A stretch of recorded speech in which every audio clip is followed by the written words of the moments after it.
Hello and welcome to the Identity Podcast. We're so grateful to have you here for our 1 year anniversary. It's a whole month-long celebration. We'll have some live stuff, some pre-recorded stuff, just all kinds of things as we transition into a very big stage into September. And we have some big news coming up. We'll talk about that at the end of the episode. And of course, you'll hear about that on all of our social media platforms. So don't forget to go ahead and follow us on all of our social media platforms and check out the Identity Podcast on all streaming platforms 24/7, 365 days a year. Of course, I'm Caleb, along with my fellow and lovely co-host Tarik. We're so grateful to be here again for our 1 year anniversary. And as we kick off this month-long celebration, we just had to throw it back to one of our just biggest fans, one of actually one of my favorite guests that we've had on the show. We've had her on several times. I don't even know the exact number, but several times we've had her on.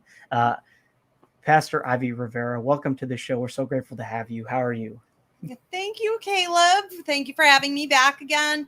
I'm doing great. I'm so excited for you guys. I think the work you do is phenomenal, as does Jesus, aka Jesus, our little healer cat.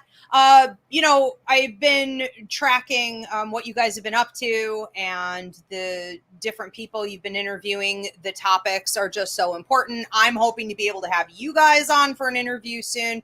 On my show. I just think it's beautiful. And yeah, congratulations on 1 year. Time flies. Yes, it does. And thank you. We really do appreciate that. And I look back, and as you were talking, it really is interesting to kind of see where we first met back in December with, I think it was like the first episode of December that we had with you. And I just remember being blown away by who you were and everything that you do. And I remember you told us something just to continue to keep chugging along and keep working hard, and we would be able to get somewhere. And just think about, wow, it's August now. It's been a year. And just to see the relationships and the friendships you create over the time and over this past year has been just mind-boggling, to be honest, and it leaves me speechless at times. And to be honest, leading up to today, I was just kind of like, oh, it's an episode, it should be fun. I'm excited to have Ivy back on. And then it was right as we were about to start, I realized, like, man, this is like kind of a big thing. It is. And as a podcaster, I read up on a lot of stuff, and I have read this several times, and most people do, I think, is with podcasting, you come to a point where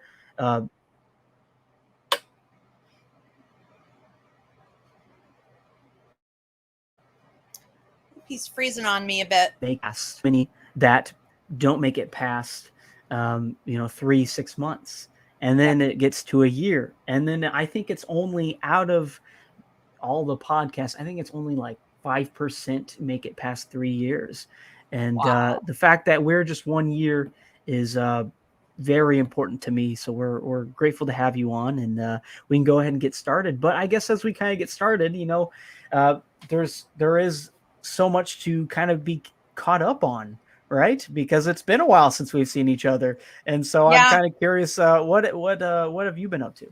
Oh, the same thing, just, really plugging away. And, just like you said, there are so many people who drop out of it, and I always say, when someone says I'm starting a business, or, I'm starting a podcast, or I'm starting my passion work, starting this, side hustle, I hope it turns into something. I say, listen, it is blood, sweat, and tears for the first 5 years. You have to be ready to put in that work. And if you know that this is your calling, if you know this is part of your life contract, there's some bigger purpose to you doing this, just stay on the path. And there will be ebbs and flows. There will be breaks. There will be opportunities for you to catch your breath. But sometimes you just feel really exhausted and really beat down, and like, it's just breathe and get through, and just focus on where you are right in that moment, not even for the whole day, just right in that moment and what you have to do. And, then you have a breakthrough, and you have your level up, and you get to catch your breath again. I've been in the same, it's been interesting. Yeah. I think for, the first time we talked, so a year ago, so we were dealing with COVID stuff. I had watched my business literally just be split in half and completely wiped out. And, Spirit had said to me, well, you can't count on 2020, wipe it out entirely. It's not coming back. And, it didn't. And then Spirit had shown me basically 2021 that I should expect that it's going to be hit or miss. I can't count on anything in 2021 and even part of 2022.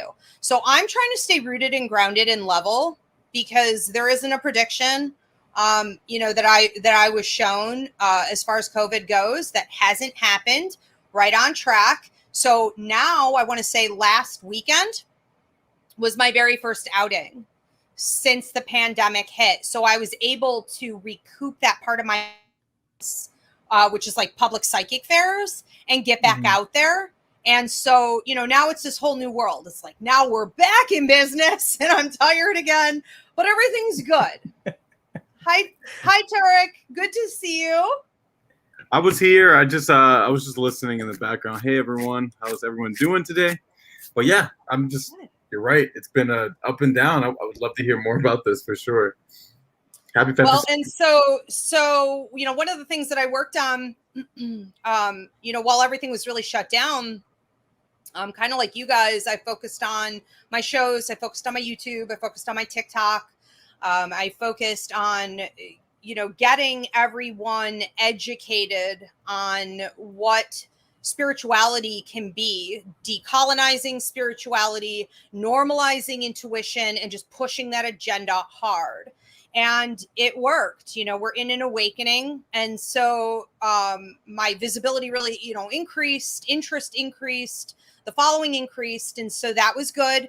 And I also bought an 1800s Victorian style funeral home about 2 blocks from the beach in Dunkirk, New York. I had a vision of it in a dream, and I went and I looked online, and it sure enough had been posted up as an open property, and purchased it. And so now I'm in the process of relocating into that, and we'll be able to open and put the church there, my Roots Revival Interfaith, which started just after actually our first interview here a year ago. That's going well. So the church will be in there. Yep. The Ivy League Psychic Academy will be in there. I'll be able to do historical tours and maybe some non-cheesy type of paranormal, I don't know, some kind of tours. With it just being a funeral home, everything is left in that place as is. So like the embalming tables and the body bags and all the old furniture, it sat vacant for 10 years. And so I have a lot of work to put into it, but it's like a time capsule. It's pretty awesome. I'm excited. Yeah, that's pretty cool. I mean, I don't want to brush past that so much because you were so excited at our last podcast about your revival thing. So let's definitely talk some about that. Also, just on that last note, have you really practiced any what do they call it, psychometry? So when you touch any objects in that space, do you ever feel any presences and stuff like that? But 2 questions. I try to touch nothing. So I really, where it is right now, I haven't even been able to clean. It's, I live an hour and a half from the property. So I've been traveling back and forth. But what we just did, one day I was there trying to clean up a little bit, and Spirit said to me, open the big front doors, these big glass doors. They said, just open the doors and watch and see what happens. And so I opened these doors up, and cars were pulling over, and people were stopping in traffic, and people were walking up, and they wanted to see the place. Everyone in town had some loved one laid out there at some point. And it's such a beautiful, like, corner property. I think it broke everyone's heart to see it sit and rot vacant for 10 years, and so, it happened a couple more times. Spirit would say, open the doors and watch what happens. And I couldn't really get anything done.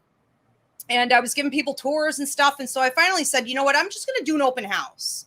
And so we just did that a couple weekends ago. And I just let everybody come in, kept it simple, some coffee, some cookies, and people could come through and do a tour from the basement with the embalming rooms all the way up through where the funeral home and the church services will be. This amazing woodwork. They could check out the upstairs and then through the attic and stay however long they wanted. And we had, it was pouring, and we still had like over 100 people come through.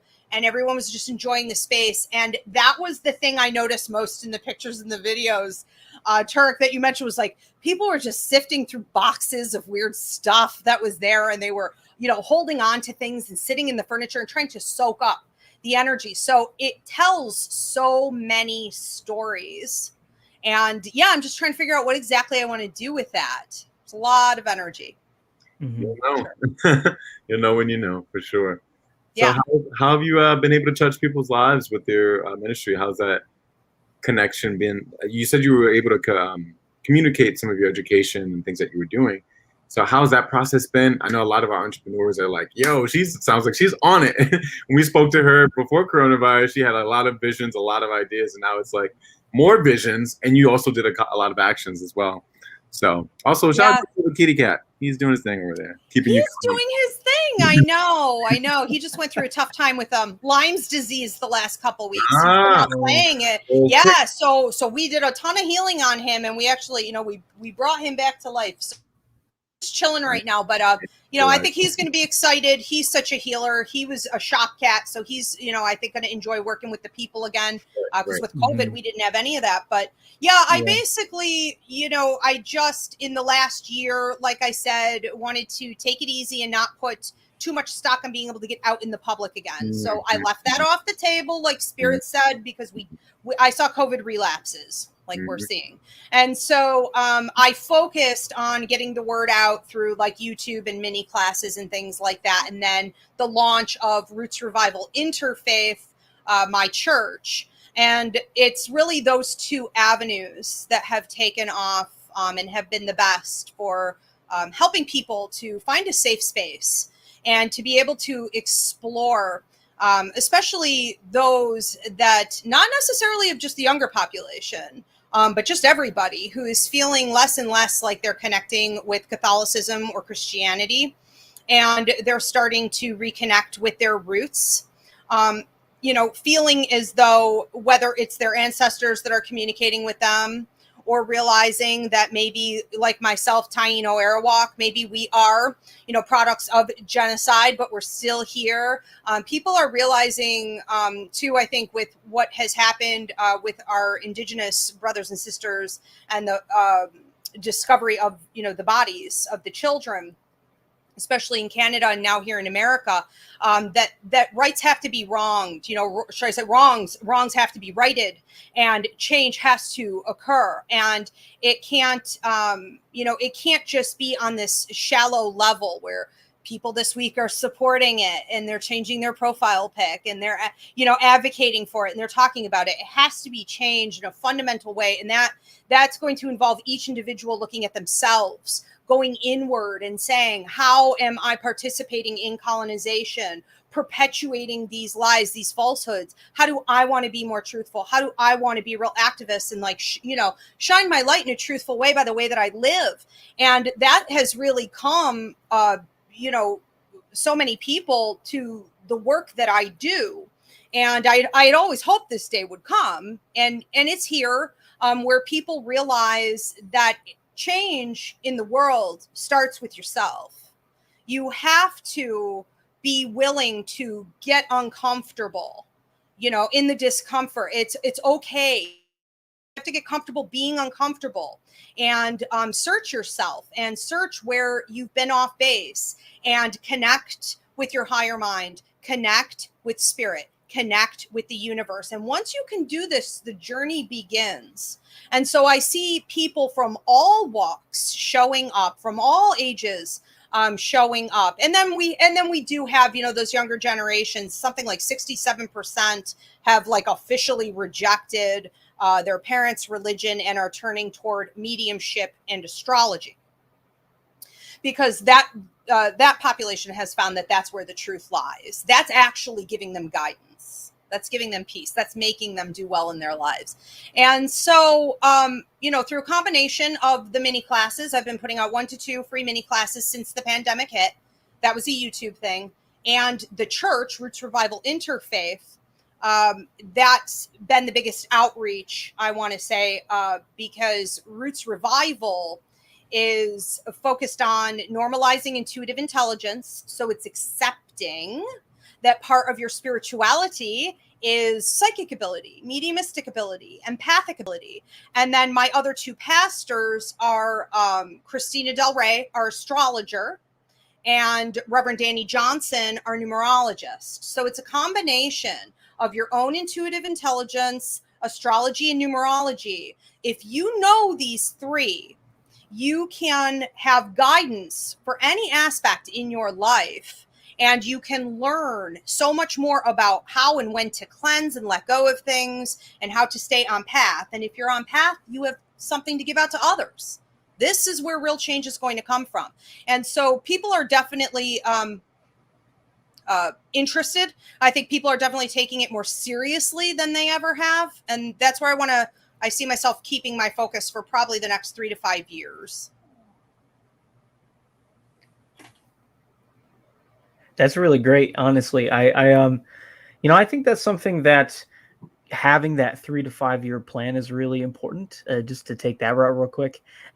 Like Tarik and I are definitely realizing that as well. Having some sort of plan, whether it be 3 to 5 year or 3 to 5 months ahead, it's just good to have a good plan in place. And I actually talked to someone, I'd say a couple months ago now, and he was actually telling me about how it's actually good to have a 3 to 5 month plan and a 3 to 5 year plan, both. And that month plan is changing every 3 to 5 months, while that year plan should hopefully stay intact. And what it is that month plan is basically working its way up to that overall year plan. And so I think that's really important. Just a little fun fact for you. But I love that. I totally agree because, right, especially when you're doing this kind of work, the universe is going to twist and turn you a lot. That's part of healing work. And so we have to be pliable, and it's a lot of reprioritizing. Like you said, you'll see clearly that you're supposed to do something, but yeah, it's about 3 to 6 months. And then it's like, okay, reprioritize. Always interesting. Yeah, indeed. Yeah. Especially if you're dealing with some sort of clairvoyance, you may see visions that are so far out. Right. You have to kind of adjust it. You're like, well, how do I get there? You know what I mean? So yeah, and you can't really even think about it sometimes, because it's like the vision of what you see yourself doing. You just have to trust and know that you have that vision because it's part of your life contract. It's what you signed on to before you came to Earth. So the things you're drawn to, the visions you have about your future, it's already done. It's already set. It's already going, it's going to happen as long as you keep working toward it. But how to get there? It's like you're never really shown the path. It's one step forward in blind faith, and then the next step lights up, and then the next one.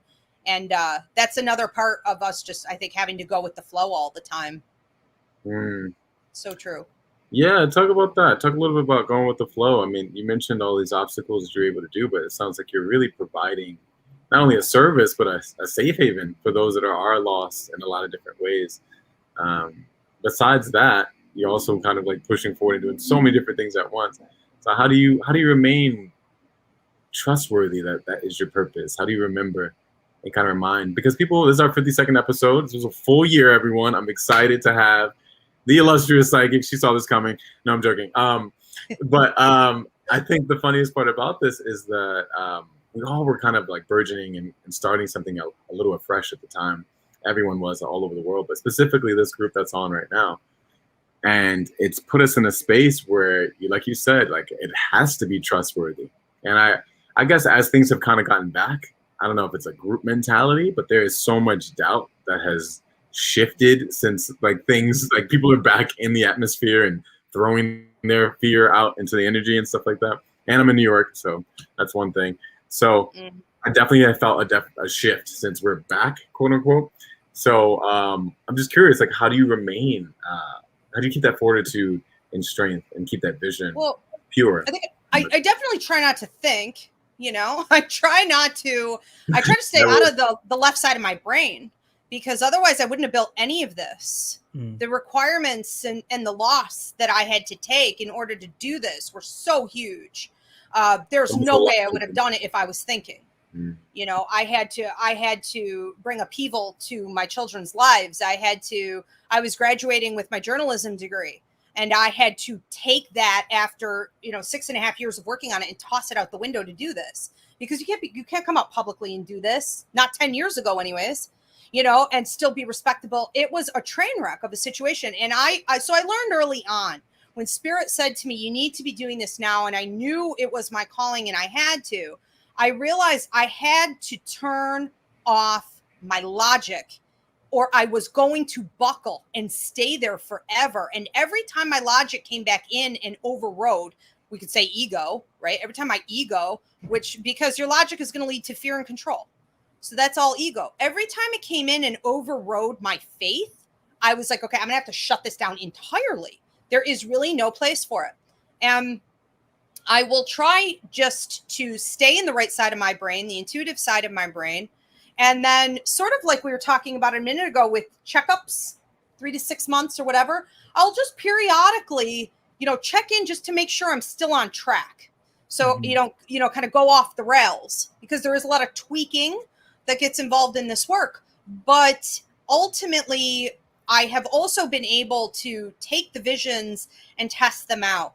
And I think that helps a lot for anyone who's going by faith, that you can eventually get evidence that you're going in the right path, or that the predictions you've made, are accurate. And sort of like what, Turk, you were just saying with people going dark, people becoming toxic, people giving into that fear. And now it's like full blast because we're out again.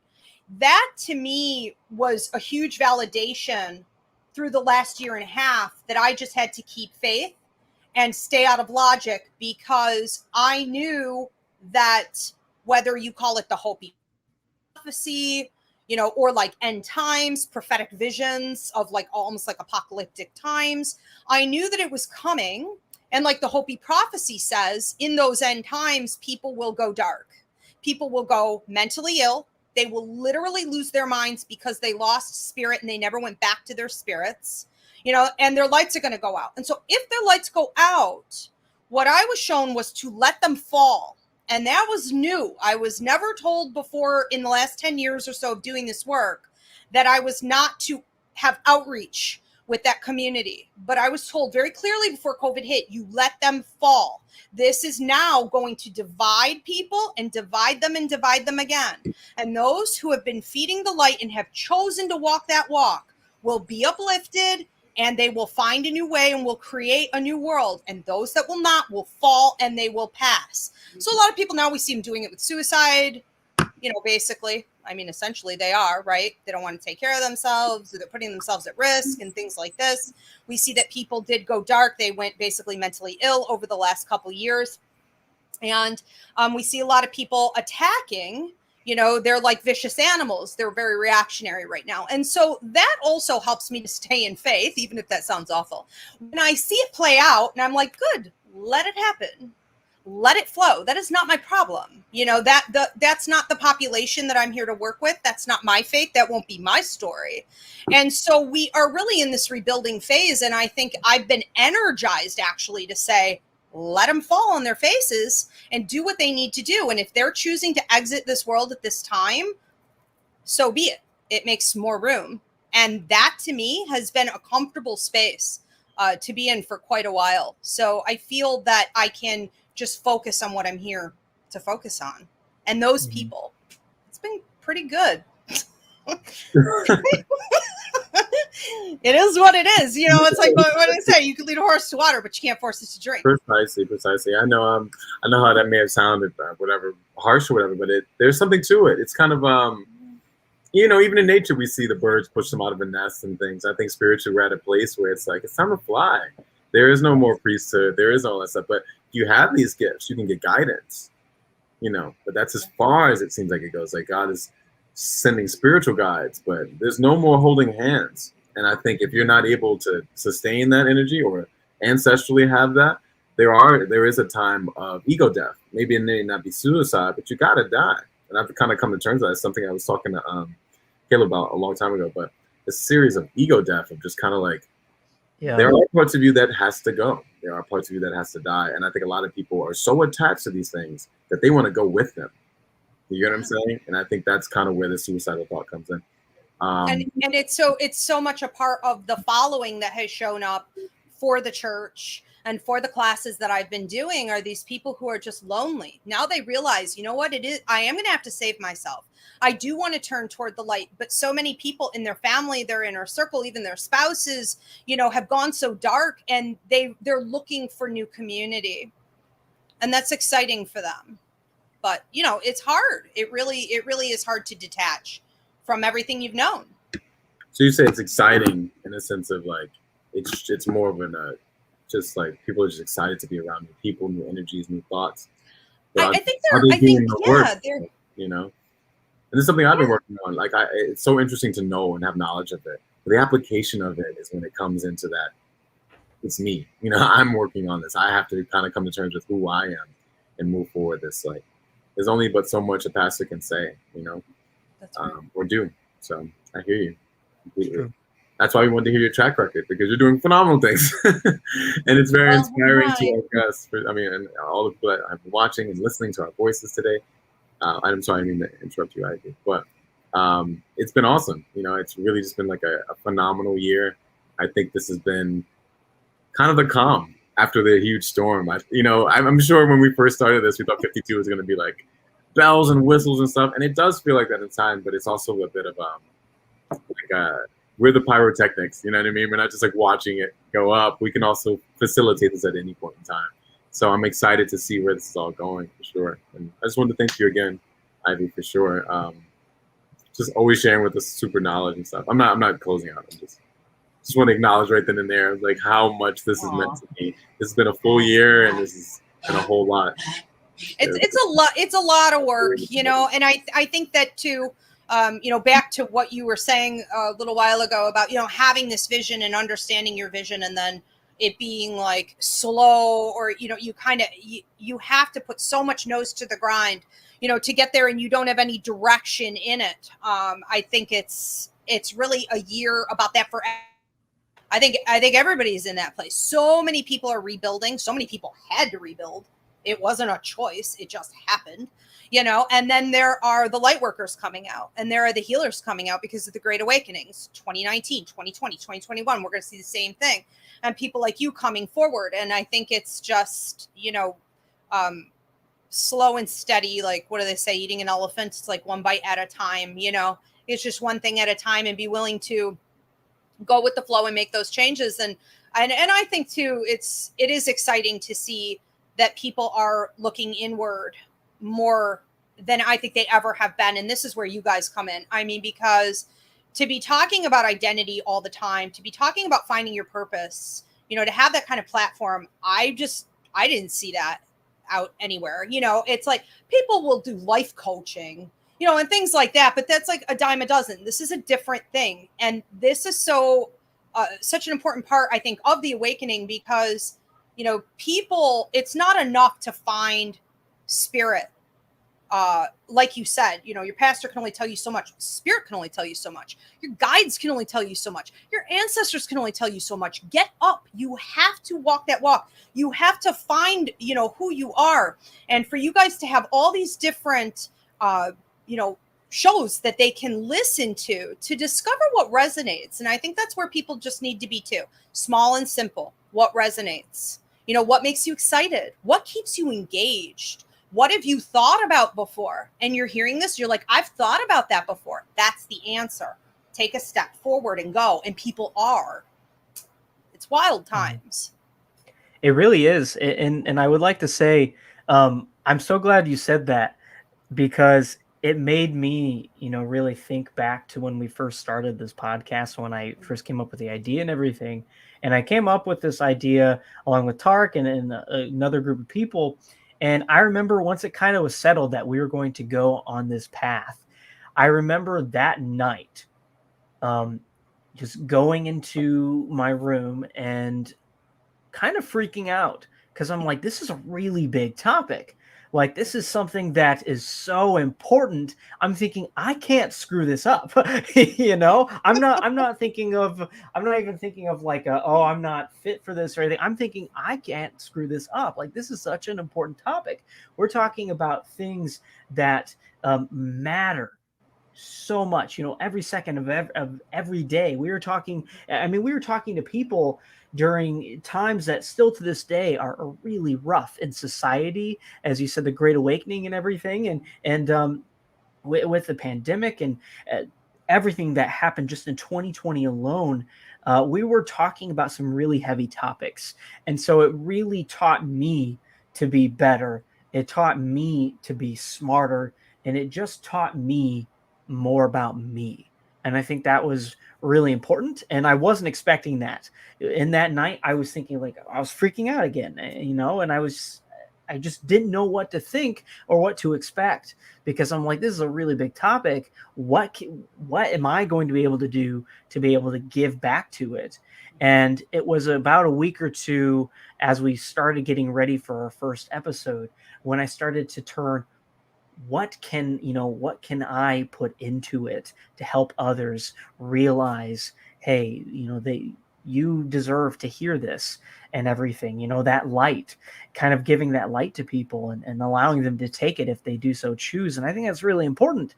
And it kind of came to a point. Another thing that you said, Ivy, was every week, we have a different guest on, and they allow a different perspective, right? We may have several different people in one, overall field, but it doesn't mean that they're the same person as the last person. They're all different, right? They all come from different walks of life. They all believe in different things. They all do different things in their daily jobs. And that's so important. And that's why we've gained so many different friends. And that's why one of my favorite things to do is when we look back at our different episodes, when we look back at our friends that we've made and really formed good bonds with on the show, such as yourself, Ivy, we've, different people are all across the globe, right? And it's just the coolest thing.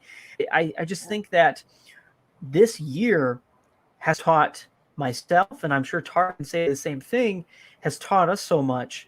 But I think to be honest, to speak on behalf of myself, I never ever would have thought that we would be able to help others out, that we'd be able to have a platform where it would help others and do it on a weekly basis, but at the same time be able to do it, somewhat effectively. I never, honestly, never really occurred to me that that's what we were also doing here. I was thinking, yeah, we're helping people, but at the same time to help ourselves, and we're able to just overall try to overcome this crazy, ever-growing, ever-changing definition of identity. And it was actually throwback the first time we met you, first time we had when you us right after the show told us that there is something here, you two were doing, things for others and all that. And that's when it was like, oh, okay. and Kind of like you can't screw it up. Yeah. I was gonna. It's so big. Yeah. There's so much work for you to do. You can't screw it up. Just go and start. Just like go and walk it, and then there you go. And one thing led to another. It's amazing. I love too how you said, and for everyone tuning in or watching, listening to this later, where if you do feel like you're struggling with your life path, what am I supposed to do? Who am I, or what do I believe? Whatever it is, what is my identity? It's like, just do something that you felt drawn to do. Just start, because it really doesn't come all in one lump sum. You don't get that. You have to step out in blind faith, and then the next step lights up before you. And that's such a pleasant, unexpected surprise that you figure out who you are, what you're good at, just how you interact socially with other. So you discover so much about yourself by doing work, and no one would really put those two things together. It has to unfold through the process. So that is a great place to start. And I think it's so great. Yeah. You guys are giving people an opportunity to taste what different avenues may be like, and having multiple people on who do something similar. It's like that concept of, humans are the mouthpiece for God. It's like someone is going to click at some point, and this is why we do the same thing at the Academy. I try to always have, like a male and a female, or some kind of balance, teaching one topic. But it just helps for people to have options and to see where they connect. So we really do connect through each other to find our purpose. And I think we live in a dog eat dog society, and we've just overlooked that. Yeah, I mean, for sure. I think what's interesting is the idea of versatility and diversity. But what has, when we get always back to universal consciousness, and Caleb always brings this up, people are like, yeah, that reminds me of this episode, because Caleb's like, he's the biggest identity nerd. He knows like everybody's like whole thing. It's great because he's like a masterclass in there. But what I was gonna say was, it all always ends up coming big brain. That's something that he talks about a lot. Like Caleb always talks about, like either it's at the end of the episode or it'll come up in another person's episode. It's someone that completely doesn't know each other, and there's this universal consciousness of things that are just direct human experiences. And I think it's very healthy to see like, hey, look, I'm a life coach, and this one's like, hey, I'm a life coach, or like this one's, I'm vegan and I'm sustainable, and like you find out why they are. And some stories may sound a little similar, but you realize that everyone's background is completely different. And as much as we're trying to assimilate, I think in this day and age of Age of Aquarius, everyone's entirely different. And which is, in that society, we fit together more like a puzzle piece than a big circle of, kumbaya, which is what has been ideals for long. Some people are great foundations. Some people are high flyers. Some people need to be grounded. Like we work together in synergy. And I like that idea of teaching. I think they should employ that into actual schools. I had one class like that my entire life, where it was, and we had an oral examination at the end of the course, but it was like multiple teachers, and sometimes there was 2 teachers in the room. It can seem very confusing, but it's something to it. It's something to not feeling that dogma that we're so used to over time, Well, and that's something else I brought into, so in the Ivy League Psychic Academy, like this year is the first year in 10 years of teaching that, and I had to let go. I have complete confidence in them, but I took some of my assistant teachers and I made them like official teachers. And so now they've taken over some of the curriculum. And we were working with publishers for a while. So I'm no longer like even in the program. Like now it's just video downloads. I don't have to be there. I meet with them on Zoom occasionally. And then I have other teachers in there occasionally bringing the curriculum to them. And, for as nervous as I was to let go, it's like, this is your masterpiece. This is what you made. And who could explain it or do it as good as you do? And I was like, all right, get over yourself. If you're going to grow, it's like pruning a tree. If this tree is going to grow for any fruit, I have to do some pruning here. And it was like me, like I just step out of the whole thing. And so I gave it over to them, and it's full, like them better than me, and they understand them better, and they feel, I think more of a connection to spirit, because just like you guys were talking about, you've got people talk about the same thing, but they understand it in a different way. It is something different. They bring their own, almost like artistic element to it and connectivity to the universe with it. And so different students are tapping in with their energy, and I think just grasping the concepts better. So even scary changes like that I had to make over this last year are showing prosperity. And that's good. Yeah. That's interesting. And I hadn't really reflected on that until we were just talking about it now, but allowing for some differences, to be in there. That's excellent. Yeah. As we kind of like wind down, I did want to make a funny note. There was one negative comment that I actually find more positive now. And this is all to all the viewers that have been definitely listening to us. But people have said that Caleb and I are very agreeable at times. And sometimes it can make people feel like we're just all on the same page. It's really not even that. To all you guys that are just listening out there, I do believe that difference finds fostering ability, but we don't always agree on everything. Sometimes I'll say something, Caleb's like, whatever. But that being said, I do think us having, he's gonna say, he agrees. As far as that goes. But at the same time, he gets his point across, and it doesn't have to negate the next person. So I think I've always felt like I've grown more from a symposium or a thought collective than somebody dogmatically talking to me. Even when it was a music teacher or like an art, type of form. Yeah. That's when I learned it most of all. Like, there's only so much, like, you spend that money on an hour of guitar lessons or whatever, but you don't learn how to play guitar until you stop paying that guy. Right. It's so It's true. so true. But Yeah. yeah, so that's all I have to say. Sometimes there's room for difference, and I like, maybe this is another episode, because we always leave them with a cliffhanger. You know how Pastor Ivy, you have to get her time, but I do think that's something we can revisit. Like, the world has gotten so polarized over time. The separation of differences has been incredible. Like, we don't even talk to each other. Like, down to this whole vaccination thing, non-vaccination thing. We're not even going to that. That's a whole can of worms. But the idea of difference has been not celebrated as much anymore. I think that, with the social media presence and everyone having kind of a similar eye on each other, that is also being manipulated by a much bigger eye from social media perspectives. It has gotten us to a point where it's like, well, if I don't look like this person, then I'm not anything. You know what I mean? Mm-hmm. And it's gotten past the looks now. Now it's ideas. Now it's ideologies, and it's getting out of hand. I feel like personally. We're digging deep. Yeah, but you know how this is. It's a full cycle. You have to go to the depths. I think it's very exciting. I've been waiting for stuff to get dirty for forever. Yeah. I think, and this is what it is too, is like when you grow up, and I understand, like, not everybody maybe had this experience, but I think to some degree we did. You grow up and you see that adults are being hypocrites, or the truth is being hidden, or people just blatantly lying, or, whatever. And you're being told to be subservient to that system, to abide by the rules, to adopt that way of behavior.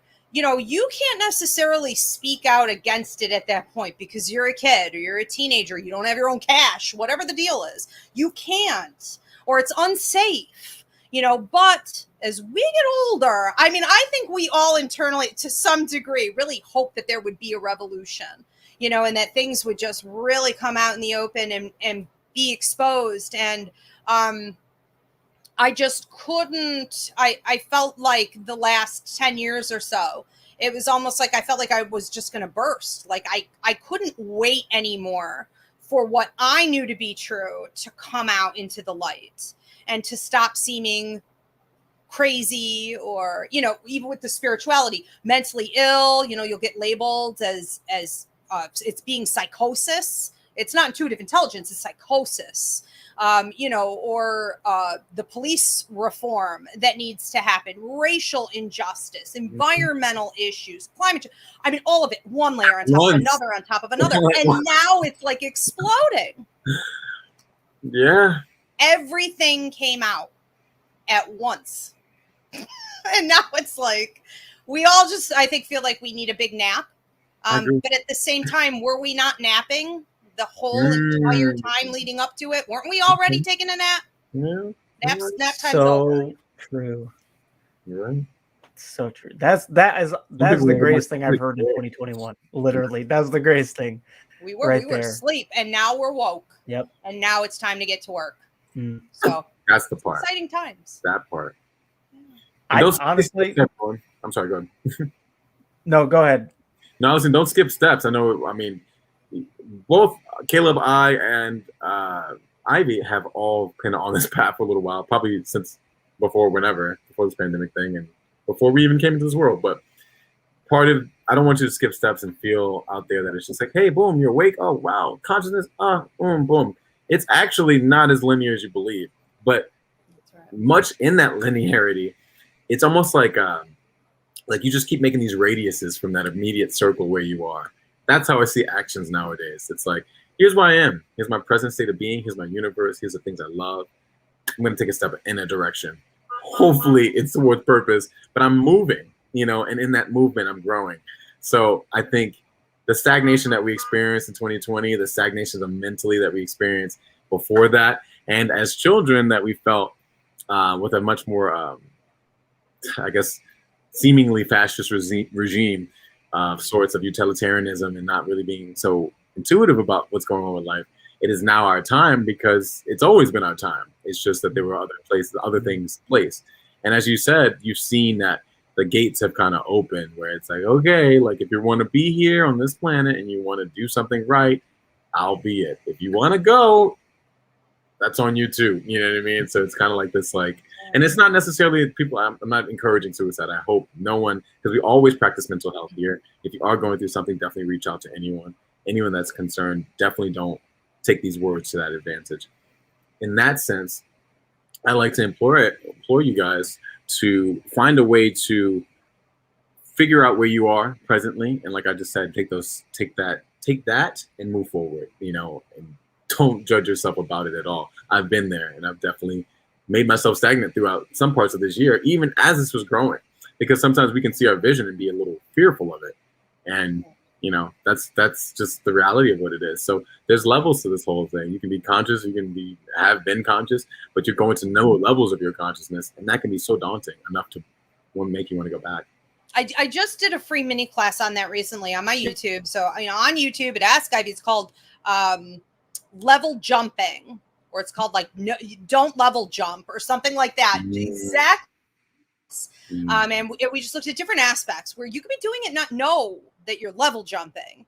And one of them really is that fear. Oh my God, I feel like I'm supposed to do this thing or change my life, but what if I make a wrong move? You're guaranteed at some point you're going to make a wrong move. That's not a crime. That's a given. That's life. At least there's movement, like you said, you know, and I always say spirit is a gentleman, you know, and the universe will redirect you. You make a wrong move, it's going to be pretty obvious. Think of all the mistakes you've made in your life. Wasn't it pretty obvious? Shortly after, it's okay. Yeah, and you just tweak it and you just move in a different direction. It doesn't make it wrong. It doesn't mean there's going to be tremendous loss necessarily. You know, just take it easy. Just take it slow. I think the other thing you brought up earlier was brilliant. Tarik, I think it was you, but you said something about people getting way too far out there, like detached with the awakening and all these changes and all this energy all around us all the time.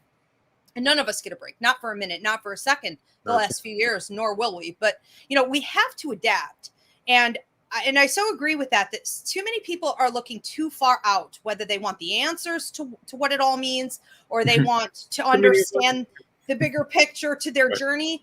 You know, or people on the spiritual journey, they feel like they need to be connected to these higher dimensions all the time, and that they need to be connected to these big figureheads in the universe, and, you know, alien concepts and other planets. It's like, why don't you just learn to be on Earth, okay, here right now, and just get rooted and grounded, and like just learn to be here. Right. Just learn to master this moment before you go on to something else, and see if just being able to be present isn't going to really lead to the answers that you're looking for. It's not out there. It's down here. Right. That's why we're here.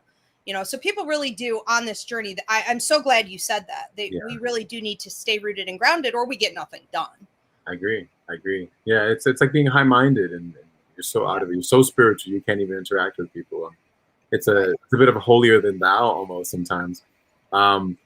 What I was gonna say was, if you aren't, I know it sounds weird, but in the sense of like, if you aren't a vessel strong enough to enter certain realms, especially if you're practicing with other arts and more enhancements like psychedelics, or, you know, whatever you may be doing, or meditating and sweat lodges and all these things, whatever it may be, because again, it's all movement, which I learned from yoga instructors and stuff like that, because our movement and the vibrating frequencies of string theory and life and all that other fun stuff.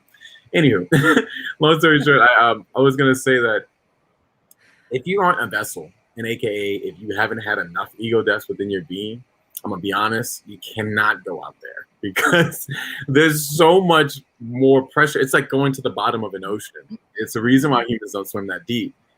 The pressure there, just the physical pressure, is a lot. So in order to get to certain realms, you need a scuba suit. You need certain things to get there, and that's things that you have to kind of practice over time. And I say that to say, because I know some friends, and this is specifically with those that are now practicing in certain arts of shamanism, all the things. I specifically are speaking to you guys up there. Not to say that's not you shouldn't do that, but with these enhancements and these supplements, sometimes you're pushing yourself out into a space and you're not ready, and you will open yourself up to all sorts of other energies. And when you come back into your being, you have that with you. You don't know how to fight these things off. Now you do have to go to the priest. You're like, I'm possessed. I'm dealing with all these things. You know, you're overwhelmed. And it's kind of like a spiritual scripture of, you can't stuff like wine into an old wineskin. You have to grow before new wine into an old wineskin is the term. You have to grow. You know, it's and it's not also what's wrong with being on Earth? You know what I mean? Like if you're that far out of it, that means like, where else are we going to be? You have something going like on. you can't sustain. Yeah, you can't sustain being anywhere else while you're stuck here. This is the Yeah, that's so funny. Yeah. I mean, some people speak about, and I know we're hitting the 50 mark, but some people speak about in some of their visions that they've seen a silver line of their body connected to this much bigger thing. I've heard of this before. I've not experienced it mentally before, but I understand the concept, and seeing that multiple people have seen it. These are like, you're here and you're tethered. I don't know if you've seen Soul. It's kind of like that, but it's a great movie. I know no advertisements, but it's kind of like your body's connected to this tether, and this animus that you're using is you, you know. And I think a lot of people sometimes get a little caught up in the mundane, and also kind of a little on the other side. There's no extremes here. Like there's a reason why you chose to have 5 fingers and all these things and all these beings, because spirit is kind of, you know, moving this body. It's very Rene Descartes in that sense that like you're just the God in the machine. And some people kind of get in touch with that God and they're like, oh my gosh, okay, there's a whole nother thing in here that's operating this. There's a whole nother spirit. What is there to do it? Now you're like running full long. When the real truth is to find synergy with all beings, your being, other beings, that spiritual being that is this higher self, and all kind of make this perfect Captain Planet ending. Well, and I know you said we have to go in a minute, but I just wanted to I was just saying we stay off of that. Like, you know, I do these classes and I do readings for my least favorite topic, but so important to understand, or we are in you know, even danger, paranormal work, and how people don't have discernment. And so I'm so glad you brought that up, because you know, you're talking about ego death, and you're talking about not being able to sort of evolve and become more and more enlightened and become more of a healer, and you know, and all of this, more spiritually evolved without that ego death. And that's really coming down to shadow work. Mm-hmm. And I find with the level jumping, that was actually why I did that class, was because we'd done shadow work, I think, before, and people don't want to hear about it. You know, people would tune in and they would listen to the curriculum. And they'd be like, oh yeah, I have that. And when I got to the solution part of the class, where I said, here are the 10 things you do to apply for shadow work, we lost like 20 people, just just tuned right out. I said, you know, nobody wants to do this work. We're going to dive into this. This is a problem. Maybe they went to go do the shadow work. What's that? So maybe they went to go do the shadow work. Yeah, sure they did. Sure they did. That's what we're looking at out here. Bunch of people doing the work. So it's like, you know, I said it's really on that journey of discernment and getting rooted and grounded in the ego death and everything, where the shadow work comes in. And so I did a series of classes on that. I did I think 3, and we did some at church even. And, you know, people are starting to listen, but it's like they want to do the fun stuff and they don't want to deal with the heavy lifting. And it just doesn't work that way. You can't level jump, and you do put yourself at risk, especially if you're using your, you know, smoking, you're drinking, you're taking whatever it is to enhance your experience. If you don't know the lost language of mediumship, and you haven't done the shadow work, and you haven't done any ego work, dark energy is going to feel as interesting to you as light energy. And that's where the danger comes in, because you can't just be eating everything, right? And playing with and toying with everything. I think of teenagers when they get into the Ouija board, and who didn't? You know, it was fascinating, but you can't into your house, and it affects everyone else in your circle. We all do need to be careful on this journey to learn. Yeah, you're exactly right. Yeah, don't play around. No, I'm joking. Don't play around. It's not a joke. Yeah, that's true. It's so true. I mean, I think it's beautiful. It's so interesting you say that. I think a lot of, I guess, life would just be better, Ivy, if people were just like, hey, I'm gonna do the work. Thanks for telling me. Right. I appreciate you. Yeah, and that's why it's so interesting that you say that, because sometimes that's why I guess God is like, let me figure out a way so I can talk to this spirit directly, because some of y'all are not going to listen to anyone else. That's right. So that's kind of the world we're in right now. So I don't know. The priesthood is gone, it's time for us to be there. It's time for us to step up. Right. I think the shadow work, I would love to actually tune into that. So Caleb, do you have the links for her, and you can show some of that stuff? Just start to wrap up. She said she had a class on her. Yes. So I did a series, and those are all up on my YouTube. They'll eventually be up on the podcast, but right now it's on YouTube at Ask Ivy. We did shadow work, part 1, part 2, part 3, and at one point, I had our numerologist come in, and she talked about numbers that might be following you, patterns, of numerology following, trying to indicate that you need to do shadow work and in what area or how. I brought the astrologer on, I believe it was for part 2 of shadow work. And she discussed how your planets will move and shift and force you into shadow work. And if you fight against it, you're going to go down, like up in flames. You've got to do the work at that time. And then she talked about supportive planets that can help you through the process and how to prepare for that. And then I think I did the first class of it, and that was on intuitive intelligence, using your psychic, mediumistic, and empathic abilities to know when and where there's shadow work that needs to be done and how to work through it. So I thought it was, a great series, but like I said, was it our highest ranking stuff? No, because it's doing that work. And so then I pushed it again. So at the church. So again, on my YouTube channel, if you go into Roots Revival Interfaith, I brought it and we did a series at church following up. And that was, I just thought it was brilliant, because who do you ever remember growing up, or even if you ever went to college, or whoever gave you a roadmap to do the shadow work? Who really gets that deep into it, and we're overlooking so much of it. I thought it was really helpful. It was enlightening for me, it helped me on my own journey, because we never stop. Never. I almost feel like in those spaces out there's more shadow. Right. You go into higher realms of consciousness, there's just bigger demons, and that's how I've always seen it. But it's also bigger spirit. So it's like going to Alice in Wonderland. You're like, I've never been here, but they operate on their own rules out there as well. So like you said, what's the roadmap?